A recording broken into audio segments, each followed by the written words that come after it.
Special report. This is a Fox News Alert. I'm Brett Baer. We have major developments in the various investigations of some of President Trump's former top advisors. Specifically tonight, former Trump campaign chairman Paul Manafort and former Trump lawyer Michael Cohen. Paul Manafort convicted today on 8 of 18 counts of tax and bank fraud by a jury in Alexandria, Virginia. President Trump commenting on the Manafort developments just minutes ago upon his arrival to West Virginia. This is a witch hunt and it's a disgrace. But this has nothing to do with what they started out looking for Russians involved in our campaign. There were none. I feel very badly for Paul Manafort. Again, he worked for Bob Dole. He worked for Ronald Reagan. He worked for many, many people. And this is the way it ends up. And it was not the original mission, believe me. It was something very much different. So, had nothing to do with Russian collusion. We continue the witch hunt. But potentially far more legally and politically damaging to President Trump, his longtime personal attorney pleading guilty to 8 counts of tax fraud, bank fraud, and campaign finance law violations. Michael Cohen reaching a deal today with prosecutors in New York that will include prison time. The charges involving campaign finance violations being called a coordinated effort to influence the 2016 election won by his client, and Cohen telling the court the hush payments to 2 women before the election came at the direction of the, quote, candidate. We have Fox team coverage tonight. Peter Ducey at the federal courthouse in Alexandria, Virginia, breaking down the Manafort verdict. Law professor Jonathan Turley here in the studio with expert analysis. But we start off with Chief White House correspondent John Roberts with the Cohen guilty plea. Good evening, John. And good evening to you, Brett. We heard from the president briefly as he touched down in West Virginia for that campaign rally tonight. Didn't really mention too much about Cohen, talking mostly about Paul Manafort. Let's play for you what the president said just a few minutes ago. I feel badly for both. Had nothing to do with Russian collusion. We continue the witch hunt. Thank you very much. So the president there saying that he feels badly for both Michael Cohen and Paul Manafort. Let's start first of all with Michael Cohen, because I know Peter Ducey will be handling Manafort.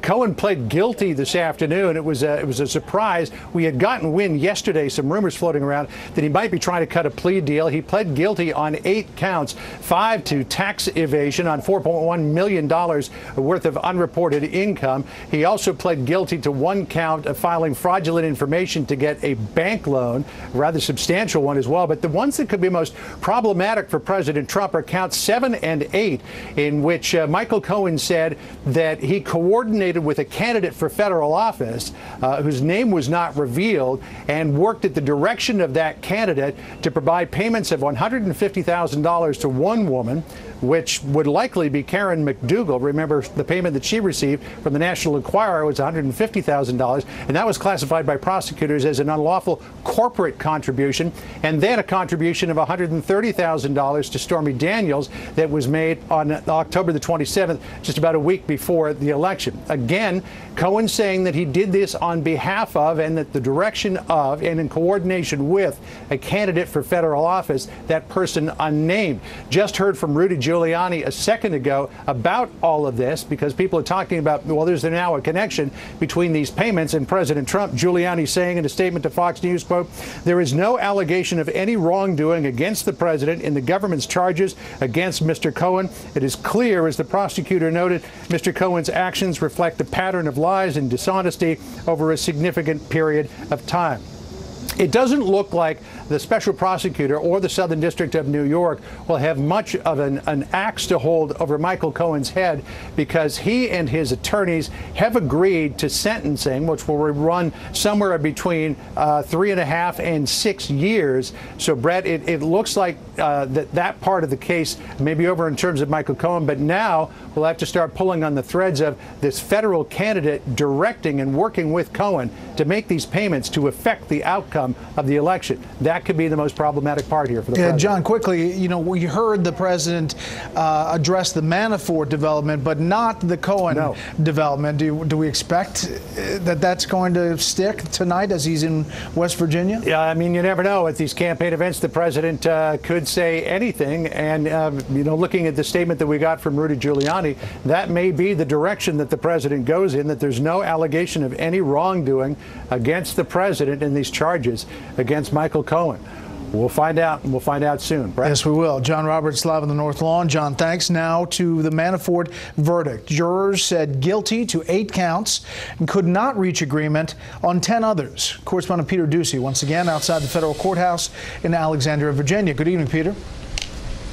Good evening, Brett. Paul Manafort sat stone-faced in a courtroom on the 9th floor as the judge announced he was guilty on 8 counts and that a mistrial had been declared on 10 others. This all unfolded after a late afternoon note from the jury room to the bench where jurors wrote, "After exhausting all options, we have reached a verdict. We are not able to reach consensus on 10 of the counts." The judge then invited the jury, who deliberated for 4 days, into the court and asked all 12 jurors, one at a time, if it was ever going to be possible for them to come to any kind of consensus on those 10 outstanding charges, and one at a time, they all said no. No chance of agreement in the jury room on the remaining bank and tax fraud charges. Now, the Manafort legal team is plotting their next move.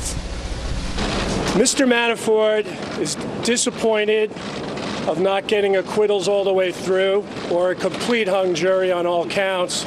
However, he would like to thank Judge Ellis for granting him a fair trial, thank the jury for their very long and hard-fought deliberations. He is evaluating all of his options at this point. The judge, T.S. Ellis, revealed at the end of last week that he'd been threatened as a result of his role presiding over this case. That's why he denied a motion by a handful of news outlets who wanted the jurors' names unsealed before the end of the trial. And before dismissing the jury for the last time, just before 5 p.m. here in Alexandria, the judge urged them not to talk to reporters because he wants to protect the deliberative process. And if jurors don't talk to the press, it will be tough to tell who they are and what happened in the jury room, because Judge Ellis just said, "I have ordered that your names remain under seal." The Mueller team now has until August 29th to decide what they want to do about those 10 outstanding charges that resulted in mistrials and whether or not they will retry them. And that's not all that Paul Manafort has on the horizon. He still faces federal charges in a federal court in Washington, D.C., and that trial begins next month. Brett? Peter Ducey outside the courthouse. Peter, thank you. If those 2 stories were not enough today, the special counsel team once again taking steps to delay the sentencing hearing for former National Security Advisor Michael Flynn. This happened once before at the end of June. Flynn pleaded guilty to lying to investigators. He was fired for lying to the vice president about contacts with Russian officials. Flynn has been cooperating with the special counsel probe. A lot of reading into what the delay possibly could mean or not. Let's get some analysis on all of this today, a lot of it. George Washington University law professor Jonathan Turley joins us this evening, along with Fox News chief legal correspondent and host of Fox News at Night, Shannon Bream. Thank you both. Jonathan, I want to start with the Cohen case, and these are the charges, the guilty pleas: 5 counts of tax evasion, 1 count of making a false statement to a financial institution, 1 count of willfully causing an unlawful corporate contribution, 1 count of making an excessive campaign contribution. The most potentially damaging legally, politically, is that campaign finance violation. Absolutely. I mean, unless this unidentified candidate is Bernie Sanders, it's going to be bad news. I mean, or you're not paying attention. Because if the prosecutors accept what is in this indictment, then the president just became an unindicted co-conspirator. That's the simple matter of it. I mean, if they believe that what's in this indictment is true and that he was directed to make this payment, they clearly believe the payment was a campaign finance violation, then the president just became an unindicted co-conspirator. And he could become an indicted co-conspirator depending on the timing and circumstances. Now, that's enough to concentrate the mind of any White House lawyer. This is far more dangerous than what happened with Manafort. The president's right. It's completely separate in that case from him. Cohen is not. Shannon, this deals with the payments to adult film star Stormy Daniels and ex-Playboy model Karen McDougal that Cohen made before the election. There will be people, they're already out there, arguing that this is not a violation of campaign finance laws. The prosecutor is saying differently. Yeah, I think it's interesting that in this we have a decision by Michael Cohen that he is going to lay out everything that he confesses to in this information, and that they've pre-negotiated this range of a sentence for him possibly. But it's interesting that he has said that he's not going to cooperate. That wasn't part of this deal, that he would cooperate with prosecutors. There are many people who say he's actually protecting the president by not having a big public trial over this, even though it may only have gotten him in criminal trouble. They say that even though the president may feel a little bit stunned and burned by this today, actually Cohen keeping this private and agreeing not to help prosecutors is actually a bit of a win for the president. I want to play two sound bites. One is the president on Air Force One being asked about these payments, and then Rudy Giuliani talking about paying back Cohen, one after the other. Mr. President, did you know about the $130,000 payment to Stormy Daniels? Then why did Michael Cohen make this if there was no truth or allegation? Well, you have to ask Michael Cohen. Michael's my attorney, and you'll have to ask Michael. Do you know where he got the money to make that payment? No, I don't know. Having something to do with paying some Stormy Daniels woman $130,000, I mean, which is going to turn out to be perfectly legal. That money was not campaign money. Sorry, I'm giving you a fact now that you don't know. It's not campaign money. No campaign finance violation. So they funneled it through the law firm. Funneled through the law firm, and the president repaid it. Oh, I didn't know he did. Yep. There's no campaign finance law. Zero. So is that the battle line that will be drawn here, Jonathan? It is. I mean, first of all, it's important to keep three things in mind. One is the president's not actually named as an unindicted co-conspirator, but under the facts, it implicates him. Second, Michael Cohen is a perfectly dreadful witness for any fact witness. He has a bad history in terms of statements that he has made. And then third, the defense is, in fact, the definition of the crime. Now, one thing I think to keep in mind here is that this has always been a controversial area. They brought these charges against John Edwards, and it failed in court. Now, they did not have someone like Cohen who is saying that I made these payments intentionally with the motivation of influencing the election at the behest of the candidate. That makes it a stronger case than Edwards. But this has always been very controversial as to the motivation. Is it really to influence the election, as Cohen says, or is it more because he's a married man and he wanted to bury the scandal? But Jonathan, on both of these cases, you know, critics of the Mueller investigation will say this doesn't have anything to do with Russia collusion. This is way outside the boundaries.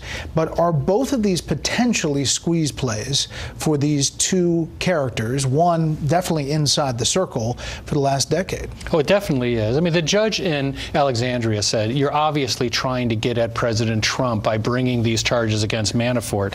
The problem is that Manafort's a hardened target for Mueller. Manafort can't go to jail for 10 years. He's an older guy.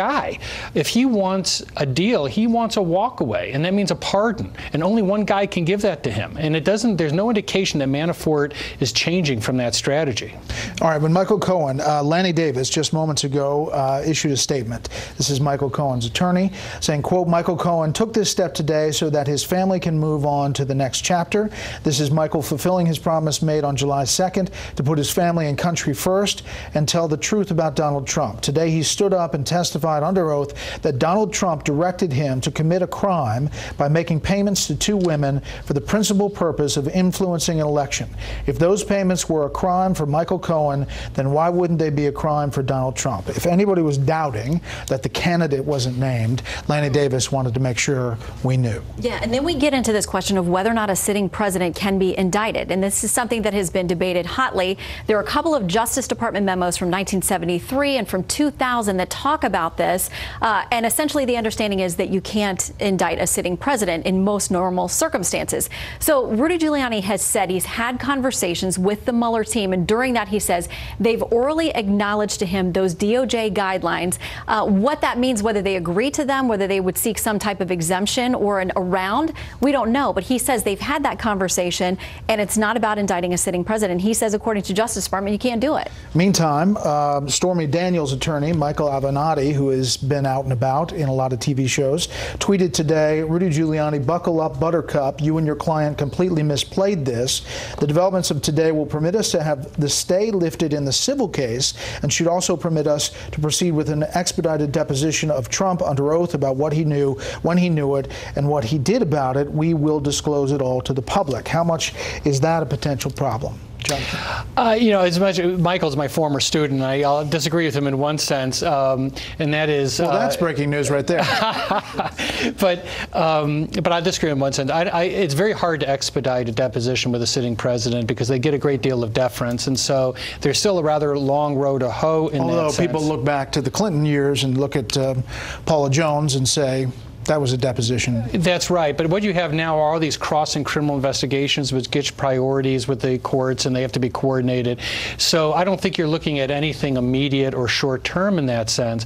But look, this is not a good day. That what Cohen is saying here directly implicates the President of the United States in what is defined by the United States government as a criminal act of campaign finance violations.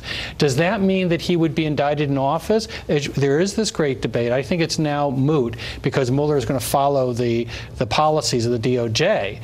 But that doesn't necessarily help things. You know, the statute of limitations is still out there. He could still bring a charge after the president leaves office. But more importantly, he can detail a criminal conspiracy in a report to Congress, just as the House of Representatives just might switch parties.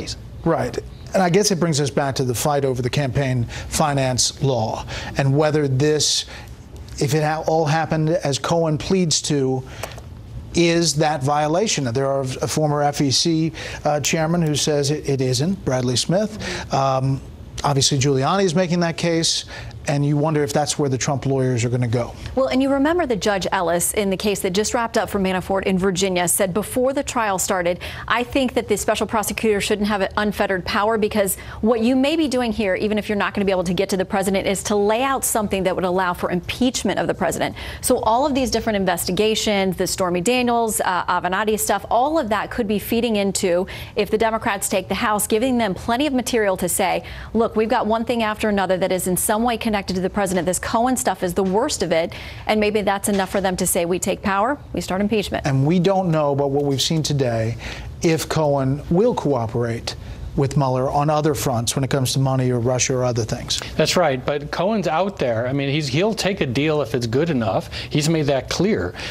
So he can still have Mueller come to him and say, look, you're looking at 6 years. I can cut it in half if you have a deliverable. Now, today he said he has a major deliverable. Now, the fact is he ultimately gave Mueller what he needs today. He already went on the record to say essentially that President Trump ordered him to make this payment.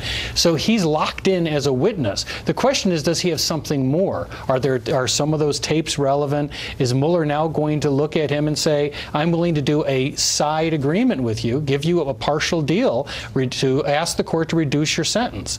All of that is possible. Does Mueller have more power today? Absolutely. Exponentially? Yes, he's in a much better and a much stronger position. Shannon, Jonathan, thank you. Shannon, we'll see you tonight, 11 p.m. Eastern Time. Fox News at night. Thank you both. Thank you. Up next, police confirm they found the body of Molly Tibbetts, and the suspect in custody is an illegal immigrant. We'll have that story.